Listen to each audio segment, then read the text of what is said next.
Wouldn't it be great if you could ask your data anything at any time? Like, how are sales this quarter? How's the new marketing campaign performing? What does the overall health of the company look like? And actually get answers right away with charts and graphics and actionable information. You can with Domo's AI and data products platform. Domo lets you channel AI and data quickly, securely, and innovatively to deliver measurable insights wherever and whenever you need them. Anyone on your team can use Domo to easily prepare, analyze, visualize, automate, and distribute data, all amplified by AI. Domo goes beyond productivity. It's designed to transform your processes, helping you make smarter and faster decisions and drive real growth. All powered by Domo's trust, flexibility, and years of expertise in data and AI innovation. The world's best companies rely on Domo to make smarter decisions. See how Domo can help transform yours. Learn more at ai.domo.com. That's ai.domo.com. Welcome to Season 5 of the Agile Brand with Greg Kihlstrom, where we talk with enterprise and technology platform leaders about the people, processes, and platforms that make marketing and customer experience successful, scalable, and sustainable. This is what creates an Agile brand. I'm your host, Greg Kihlstrom, advisor and consultant for Fortune 1000 marketing and CX leaders and teams as principal and chief strategist at GK5A, and best-selling author, keynote speaker, entrepreneur, and Agile certified coach. The Agile Brand podcast is brought to you by TEKsystems, an industry leader in full-stack technology services, talent services, and real-world application. For more information, go to teksystems.com. To sign up for the Agile Brand newsletter and get the latest insights and articles on marketing technology and CX, or to purchase a copy of my latest book, House of the Customer, go to gregkihlstrom.com. You can also find all my books on Amazon and other retailers. And now on to the show. Today we're going to talk about AI and cybersecurity and the promises, myths, and reality of how the two can work together to keep businesses and customers more secure. To help me discuss this topic, I'd like to welcome Gary Guseinov, CEO at RealDefense. Gary, welcome to the show. Hello, Greg. Good to be here. Yeah, looking forward to talking about this with you. Why don't we get started by you giving a little background on yourself and what you're currently doing at RealDefense? I would love to. So I started in the cybersecurity space in 2003. I launched a company called Cybersecurity. We were a consumer security company, but with about 2,000 employees, grew it quickly from zero to about $100 million in revenues. And then in 2015, I co-founded a influencer marketing company that brought TikTok to the United States. And then in 2017, I founded RealDefense. RealDefense is a holding company that acquires consumer brands that are like in the privacy and security space. And we've done about 5 acquisitions. We're very profitable and growing. And we are in 4,000 retail stores. We're partnered with Dell, Lenovo, and some of the biggest brands in the device manufacturing category. Got a couple of million or 2.5 million subscribers and about 50 employees in the United States and 200 global. Great. So let's get started here by talking about cybersecurity and the promise, as well as some of the myths of how AI or artificial intelligence can play a role in keeping companies more secure. So let's start with some background here. You have a background in cyber yourself, as you mentioned, and have seen this done well and maybe perhaps not so well at a variety of companies and organizations. What do even non-tech companies need to understand about cybersecurity just at a base level? Sure. I think one of the most important things, and the first thing I should say, is education. You obviously have to have the basic infrastructure in place, like what I call blocking and tackling, which is your antivirus, the various different technologies around spam protection and anti-phishing and password management and access controls. But more importantly, your staff and you as an operator needs to understand the basics of cybersecurity, what to do, what not to do, how to react to social engineering attacks. Security has become sort of percolated more to the layer of the tech stack where it's not necessarily the sophistication of the attack that's difficult to deal with. rather it's the lead. It's not so sophisticated. It's less sophisticated today, and to the extent that the bad guys are using social engineering attacks, and so those are hard to identify. They're hard to block, and you have to rely on human intelligence a lot of the times. Meaning, you have to identify these threats on your own before you can, truly protect your organization. And I'm talking about the sort of maybe the 5% of the threats that are out there, not the 100% or the 95% of the threats, which are the sort of brute force attacks and viruses and denial of service attacks. Those you obviously need the technology for. Yeah. And in terms of you've mentioned artificial intelligence, the artificial intelligence as we understand it today is sort of in its early form. You have to remember that artificial intelligence is just we're just at the cusp of it, and a lot of it is still a lot of the stuff that we hear about artificial intelligence is hypothetical. The practical application in cybersecurity is around threat identification and anomaly identification. And so in a larger organization, for instance, if you're a bank, banks use artificial intelligence to identify threats that are sitting inside of the organization to look for unusual behavior in an account or unusual technology behavior, and then bring that behavior up to the human who can then make a decision whether or not that particular activity is fraudulent or maybe it's normal, or freeze it until you figure out what's going on. So that's how AI is currently being used. Well, and certainly in all areas of the spectrum, AI is getting a lot of hype in a lot of areas. Do you think that in terms of AI and cybersecurity, is the hype justified? Are we gonna come through this and maybe there's some nominal gains, but it's not really living up to the hype? Or what do you think the potential there is for AI and cybersecurity? Well, first of all, the potential is amazing. I think that once AI gets better at being AI, meaning it's learned through machine learning, it's gotten a lot of data, it has the right direction from the human, it's gotten access to a lot of areas of the business, so I can understand the logic behind certain activities and why those activities need to be maybe stopped or mitigated. It's going to get a lot better, and less human interaction will be needed.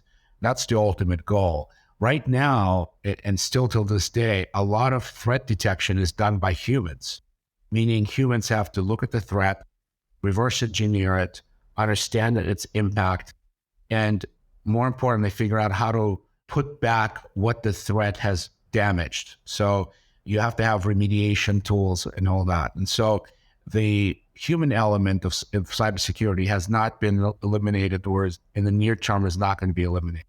In the long future, so let's say 5 to 10 years from now, my belief is that AI will get really good and it will identify threats that humans cannot identify or cannot comprehend. Now, the downside to all of this is that the bad guys are also using AI. Right. So that's the danger, is that they're going to be using sophisticated algorithmic attacks that are designed and mitigated and managed by AI itself. And so that's the scary part. Wouldn't it be great if you could ask your data anything at any time? Like, how are sales this quarter? How's the new marketing campaign performing? What does the overall health of the company look like? And actually get answers right away with charts and graphics and actionable information. You can with Domo's AI and data products platform. Domo lets you channel AI and data quickly, securely, and innovatively to deliver measurable insights wherever and whenever you need them. Anyone on your team can use Domo to easily prepare, analyze, visualize, automate, and distribute data, all amplified by AI. Domo goes beyond productivity. It's designed to transform your processes, helping you make smarter and faster decisions and drive real growth, all powered by Domo's trust, flexibility, and years of expertise in data and AI innovation. The world's best companies rely on Domo to make smarter decisions. See how Domo can help transform yours. Learn more at AI.domo.com. ai.domo.com. That's ai.domo.com. Before we continue, I'd like to introduce you to a sponsor of the show, Partner Hero. Customer service outsourcing has long been available mainly to large enterprise businesses with long-term contracts and onerous procurement processes. Partner Hero is challenging business as usual and bringing the benefits of outsourcing to small and medium businesses as well as startups. With short, flexible contracts and fast ramp-up times, Partner Hero is making customer support outsourcing a viable option for small and medium businesses and startups. It's perfect for companies with seasonality expecting a temporary spike in volume or that simply need to scale up. And their focus on quality means your customers will get an experience that feels like it comes from your team. If you're ready to bring in outside customer support help for your company that feels like it's part of your existing team, check out Partner Hero. Head on over to partnerhero.com/agile, that's partnerhero.com/agile to book a free consultation with their solutions team. Mention you heard about Partner Hero from the Agile brand and they'll waive the setup fee. Now let's get back to the show. So you mentioned that a lot of the AI right now, there's hypothetical benefits, but not necessarily realized. What should businesses be doing along a number of things? I mean, what you just said was, okay, the people, the criminals on the other end of this are going to be using similar tools to the prevention. So, what should a business or an enterprise be investing in right now so that they can at least stay ahead or keep up with things, knowing that maybe the full potential is not there yet? Well, definitely in the most core technologies that protect your organization, you should always be investing into. So the blocking and tackling of threats, right? Antivirus, the network security, all the technologies, depending on what kind of business you have and whether your employees are working from home or they're working from the office. The new environment that we're in today, the work from home environment, is actually a lot more challenging because the devices that individual users or employees or contractors are using at their household have significant gaps in security. For instance, their internet connection may not be secure. Their home device that they're using, maybe they're using a personal computer, that may not be secure. And so you have to mitigate those threats as best as you can, and maybe invest into proprietary technologies, or maybe invest into requiring all your employees to use some type of internet connection using VPNs, tunneling and certain protocols when you connect through a public network, Wi-Fi, what have you. And so that's a big challenge. Productivity is going to be a challenge because as you add more complex layers of security and process, you're going to slow down productivity. So that then you're going to be facing that. And maybe change your policies, update your policies to reflect certain behaviors that your team needs to go through in terms of how they sign on to various different services, how you onboard and disboard your employees. If someone quits or you let someone go, you have to make sure that the accounts they've had access to have been blocked, especially if you're using an offsite staff and they're working remote. That becomes even more problematic.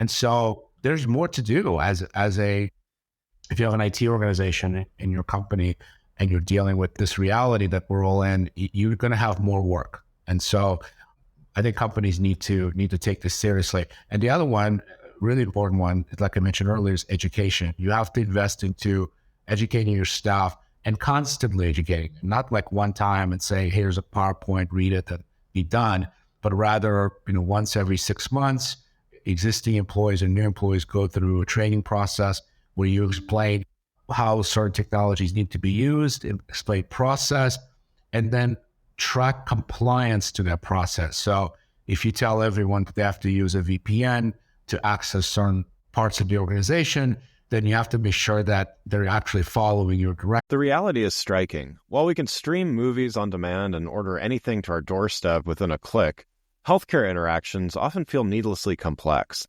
Healthcare marketers, this one's for you. In Shop, Stream, Heal, author Adeline Ashley shares actionable insights from industry leaders like Netflix, Amazon, and Delta, showing how healthcare can thoughtfully adapt their winning strategies. This isn't about technology for technology's sake. It's about making healthcare more accessible, intuitive, and human. Drawing from real-world successes and lessons learned, the book shows you how to create healthcare experiences that truly meet patient needs while preserving clinical excellence. Shop Stream Heal by Adeline Ashley features a foreword from Dave O'Flanagan, CEO of Sitecore. It's published by the Agile brand and now available in print and digital formats on Amazon. Go to shopstreamheal.com for more information. And use compliance technologies to track adherence to those policies. We do that in my company, in our call center. We use a lot of different technologies to track compliance. We even track certain utility of certain words or the utility of certain behaviors. And if we see certain behaviors that we don't approve of, we quickly flag that agent and re-educate them. And so this is extremely important education part. Yeah, and I mean, along those lines, I can see how adhering to those policies, it can feel to the end employee, it can seem cumbersome, and hey, I just want to do my job, and I'm sure everything's fine. But what have you seen work well that really gets employees to understand and really start following these? I mean, you mentioned some things to keep in mind, but just curious what's worked well and in a sustainable way as well. Well, a lot of them, first of all, employees don't want to be micromanaged. Yep. No one wants to be micromanaged. And what's really important is to identify the problem that's quantifiable, very specific, and then explain to the employee the right way to do it.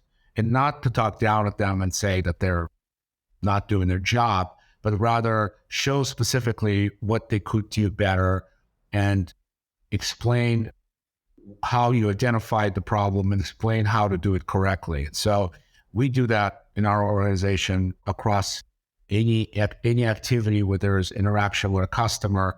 We track the activity through each agent or a salesperson or a customer service person and make sure that they're adhering to policy. And if they don't, we give them specifics around what that is. We'll say, in this particular instance, you interacted with this customer. Here's what you said. You shouldn't have said it this way. Here's how you're supposed to say it. Please make sure that you adhere to the policy. And here's kind of the standard we want you to follow. So if it's very specific, that you're going to have a very positive outcome. If you're more broad and general and not able to pinpoint the problem, then you're going to have a similar outcome. You're going to have a person who doesn't know exactly how to fix it. And so they're going to continue making those mistakes, and ultimately, it'll be punitive on your organization. And so, and there are tools for this. There are tools that analyze behavior. There's AI tools that are able to sort of mitigate the behavior and tell the agent, an employee, how to do it correctly in real time, so that they can quickly resolve the problem if they've caused one, or if they didn't follow policy and procedures. And so there are tools for that. And you can apply, there are AI tools specific to certain industries and environments within those industries. So marketing automation to banking, finance, call centers. There's AI almost in every vertical too. Yeah, that's great. So the last topic I wanted to talk with you about is mergers and acquisitions, and there's certainly a lot of activity in that space for both cybersecurity as well as AI companies. So it seems relevant here. And you yourself have acquired it sounds like a dozen or so companies in your career. From this experience, I've acquired a couple companies and been acquired a couple times as well. What are some of the things that you learned through this process? Well, it's been positive for us. We're really good at M&A, and we pick the right targets. We know how to create synergies. We know how to reduce costs. We know how to optimize underperforming organizations. So we have a lot of experience doing this. The biggest benefit you get from M&A, if you know how to do it, is growth and scale without having to invest heavily into marketing and advertising. So those are the most sort of valuable benefits of doing M&A. give you an example. So let's say you have a company doing $10 million in revenue and you want to double that revenue. Well, if your cost of marketing to get that $10 million in revenue is $2.5 million, arguably your cost of advertising to get to, or marketing to get the 20 million in revenue, could be at least double that amount. In other words, close to $4 or $5 million. So you could find a company out there that could cost you a little bit more than the cost of marketing, but get you to double your revenue in a much shorter time frame than you would be able to do it on your own. And so that's one benefit. The second benefit is synergies. If two companies are coming together and you've got the cost of running these businesses that, could be lowered by having less employees, by having better technology, maybe less office space, then you have created synergies, and those synergies reduce operating expense, therefore creating higher profit margin. And so this requires a lot of work. This requires a lot of very nuanced approaches to running your business. You have to have a really good management team that knows how to do M&A. You have to have a good legal team, advisors, investment bankers who understand cash flow and understand how to mitigate acquisition risk, making sure you don't get sued or you don't end up in a lawsuit suing the company you just bought. And so it's an area that you have to be really comfortable with. And if you don't know how to do it, if you're afraid to do it, just don't do it. But if you want to grow your business faster, M&A is probably the most efficient way to do that. Other ways is just more expensive and more time consuming, because you have to create new channels, you have to go into new markets. And a lot of businesses know that if you're selling something that costs, thousands of dollars or more, the sales cycle is so long that you're much better off doing an acquisition of a competition or a competitor than sticking around and trying to get that business on your own. It's just, you're going to find more efficiency in acquisitions that way. Yeah. How is the hype around AI and some of the, the real benefits around AI, has it changed the M&A market and the cybersecurity world, or what are the trends there? Well, the most sort of obvious trend in the AI world is that there's just a lot of funding going on. There's a lot of money being thrown at AI-centric companies, and arguably some of them are really valuable. ChatGPT, obviously OpenAI being the biggest. And then there are a lot of derivatives of these technologies. There are probably companies who say they have AI when you don't really have AI. They just have really good machine learning. And, AI still, you can argue whether or not we really have AI, right? AI is a term that's used loosely and not really definitive in terms of, do we have a computer technology or code that actually knows how to think on their own? And probably the answer to that is no, we don't. What we do have is really sophisticated machine learning that is more efficient than machine learning we had 10 years ago. I would say that's really what we have today. In 5 to 10 years, when we have bigger chips and more processing power available at the desktop level or even the mobile level, then you'll have more sophisticated AI, because this AI will need more processing power because it needs to chew through more data. And so the more data AI has, the better it will become. And that takes time and it takes processing power. So we're at the beginning stages, and I think some of the signs are very positive. You have to be cautious, but we don't have this Hollywood AI that we think about when we think about AI, like some rogue computer that has a behavior of a human being and can be irrational and rational at the same time. AI is not designed that way. It's not designed to think like a human. A human brain is not pure logic. It's illogical. It's logical in parallel, which means that you're making decisions based on feelings and, the weather outside and whether or not you have pain in your leg. AI doesn't have those feelings. It doesn't know how to feel pain. And so it doesn't react to externalities. It reacts to data. And so I think we're far away from this kind of loose AI environment where AI can just do its own thing. Right. We're nowhere near that.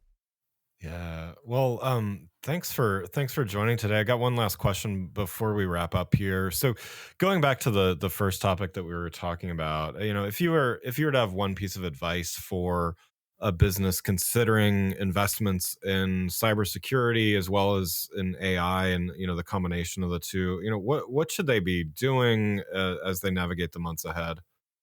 I would invest. First of all, I would do a lot of research on. There are a lot of tools out there for AI, like I mentioned earlier. I would do research and figure out which tools are appropriate for the industry that you're in. I would engage in. I would maybe even dedicate someone in your company that understands machine learning, AI, big data analytics, and maybe it's your business intelligence team. That those folks seem to know how AI works the best, or your technology team, and have them do the research and put together options, maybe 5 or 6 companies that you should consider in utilizing, and then start doing a deep dive into what this AI really does. Is it really AI? Is it, some derivative of AI? Is it really efficient in terms of its impact on your organization? Does it create more work versus less work? What's the benefit at the end of the day? Is the benefit clear? Is it defined? And is your team that you're deploying this AI through on board with using the AI? And are they happy with the results? And so there are a lot of questions there. I think you've got to do the research. You got to get underneath the tech and call customers of theirs and talk to them and see how they're using it.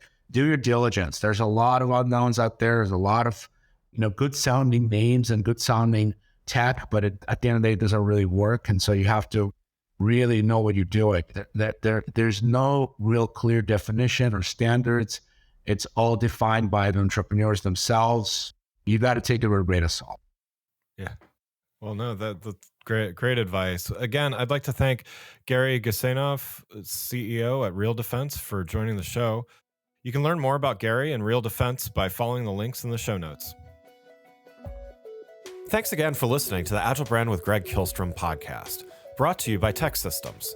If you enjoyed the show, please take a minute to subscribe on your podcast channel of choice and leave us a rating so that others can find the show more easily. You can access more episodes of the show at www.gregkihlstrom.com. That's GregKihlstrom.com. To get a copy of my latest book, House of the Customer, visit my website, or you can find it on Amazon or other retailers. The Agile Brand is produced by Missing Link, a Latina-owned, strategy-driven, creatively fueled production co-op. From ideation to creation, they craft human connections through intelligent, engaging, and informative content. Until next time, stay agile.